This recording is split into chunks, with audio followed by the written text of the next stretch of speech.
Les trois manières de répondre à l'athéisme, au scepticisme et à l'indifférence envers Dieu sont la contemplation de la beauté de la création, la découverte de l'aspiration à l'infini que chaque être humain porte au-dedans de lui et le témoignage d'une foi qui naît de la rencontre avec le Christ. C'est ce qu'a indiqué Benoît XVI ce mercredi matin dans la catéchèse donnée lors de l'audience générale qui s'est tenue dans la salle Paul VI devant plus de 9000 fidèles.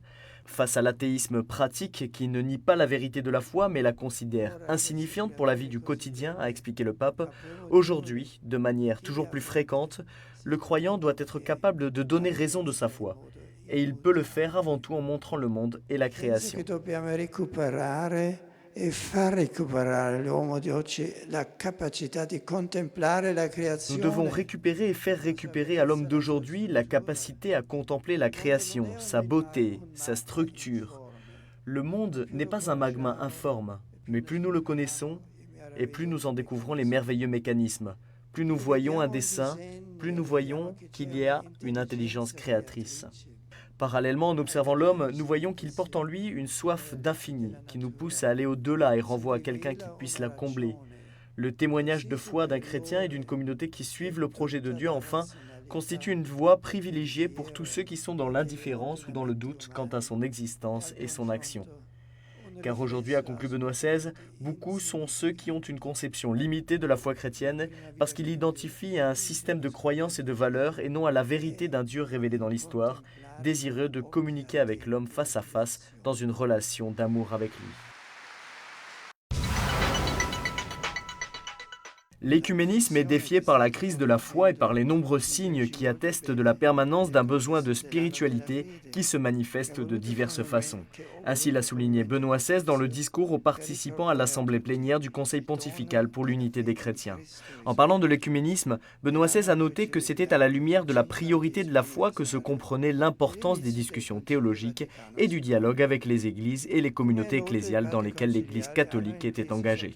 Même quand on n'entrevoit pas dans un futur immédiat la possibilité du rétablissement de la pleine communion, ces discussions, ce dialogue permettent de toucher, malgré les résistances et les obstacles, les richesses d'expérience, de vie spirituelle et de réflexion théologique qui deviennent une stimulation pour un témoignage toujours plus profond.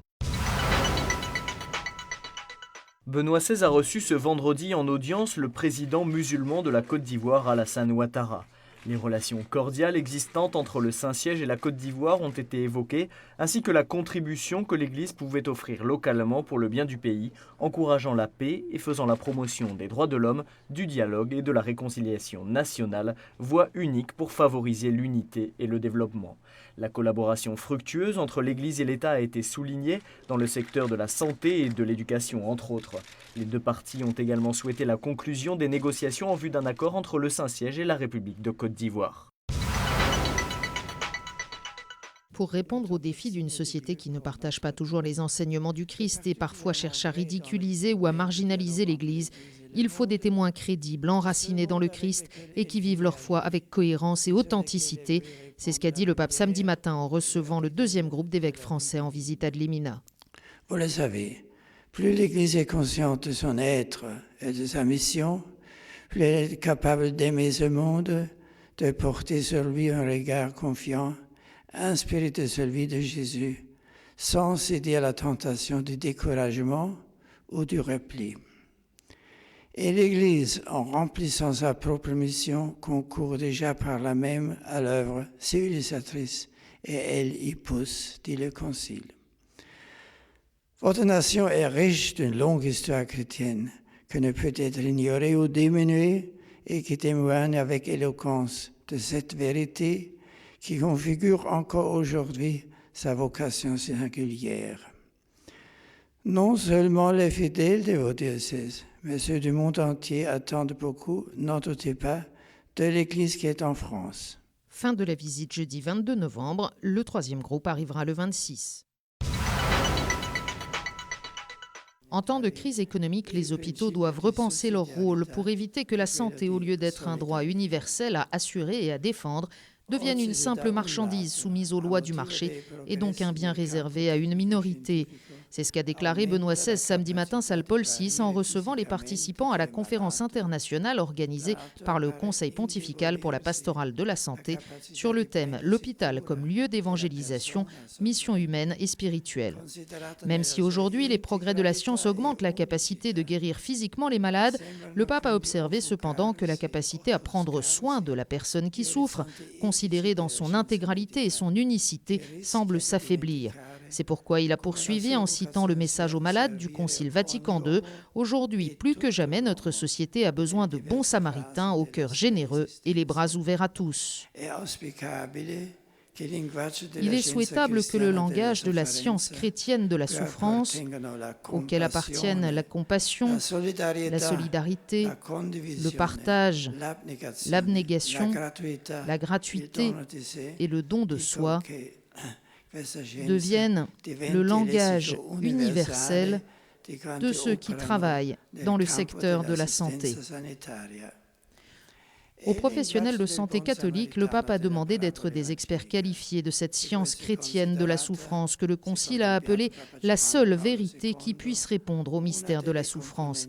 Il leur a demandé de porter aux malades un soulagement sans illusion. Il s'agit de porter au malade le Christ, qui n'a pas supprimé la souffrance et qui n'en a pas non plus révélé entièrement le mystère. Il l'a prise sur lui et cela suffit pour que nous en comprenions la valeur. Aujourd'hui, nous avons besoin d'un centre solide pour notre vie et notre espérance, d'autant plus du fait du relativisme dans lequel nous sommes plongés. Et ce centre, a dit le pape ce dimanche avant l'Angélus, c'est la personne du Christ et sa parole. De la fenêtre de son appartement, devant des milliers de personnes réunies sur la place Saint-Pierre, Benoît XVI a commenté les paroles de Jésus sur la fin des temps qui figurent dans la liturgie de ce dimanche, qui est probablement le texte le plus difficile de l'Évangile, a dit le pape. Jésus ne décrit pas la fin du monde, a-t-il expliqué, et même s'il utilise des images apocalyptiques, il veut surtout indiquer à ses disciples le bon chemin sur lequel avancer aujourd'hui comme demain pour entrer dans la vie éternelle. Tout passe, nous rappelle le Seigneur, mais la parole de Dieu ne passe pas. Et en face d'elle, chacun de nous est responsable de son comportement. C'est sur cette base que nous serons jugés. Jésus est le Fils de l'homme qui relie le présent au futur, a conclu Benoît XVI. Il est le véritable événement qui, au milieu de l'agitation du monde, reste ferme et stable.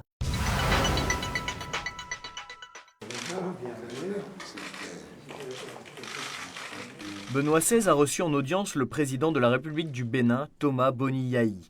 Dans des échanges cordiaux, le pape et le président béninois se sont félicités des bonnes relations existantes entre le Saint-Siège et le Bénin, évoquant notamment le voyage apostolique du Saint-Père de l'an dernier, ainsi que la contribution bénéfique de l'Église catholique au développement du pays.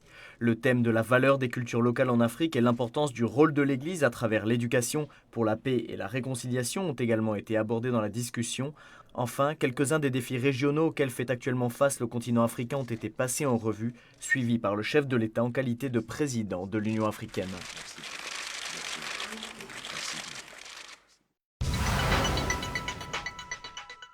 Bonjour, les évêques du monde entier sont invités régulièrement à venir ici à Rome, au Vatican, à la rencontre du pape et des responsables de la curie romaine, mais aussi afin de prier sur les tombeaux des apôtres Pierre et Paul. C'est ce qu'on appelle la visite ad limina apostolorum, c'est-à-dire au seuil des apôtres, et c'est précisément ce que font ces semaines-ci les évêques français, en particulier cette semaine, ces 2 semaines, c'est le tour des évêques du quart nord-est de la France essentiellement, qui se disent très enthousiastes de leur rencontre dans la curie romaine. Alors, avant toute chose, je vous invite à lire ce discours très dense que Benoît XVI a adressé aux évêques samedi au Palais apostolique en les recevant, des prélats qui ont reçu un encouragement du pape. Au fil de ce discours, le pape a évoqué la longue histoire chrétienne de la France, qui selon lui ne peut être ignorée ni diminuée, mais aussi l'importance de cultiver l'art de célébrer ou encore, en France, de transmettre la foi aux jeunes générations. Il a surtout assuré à plusieurs reprises que la parole de l'Église était sage, et cette sagesse était parfois ridiculisée, marginalisée par certains,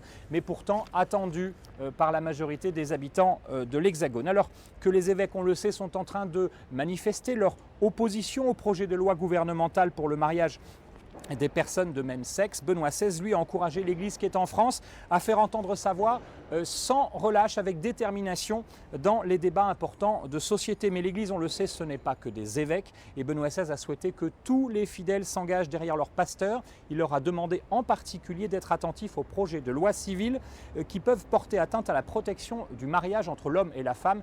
Il est difficile, vous l'avez compris, d'être plus clair. Le pape aussi a demandé de veiller à la sauvegarde de la vie, de la conception jusqu'à la mort, ou encore à la juste orientation de la bioéthique. Cette feuille de route, Benoît XVI l'a sortie d'une confidence. La France est un pays que j'aime, que je connais, et le pape qui a aussi lancé un appel à la responsabilité des évêques. Les fidèles du monde entier attendent beaucoup de cette église qui est en France. On se retrouve la semaine prochaine. Ce seront alors les évêques du sud-est de la France, du grand quart sud-est de la France, qui seront ici en visite ad limina au Vatican.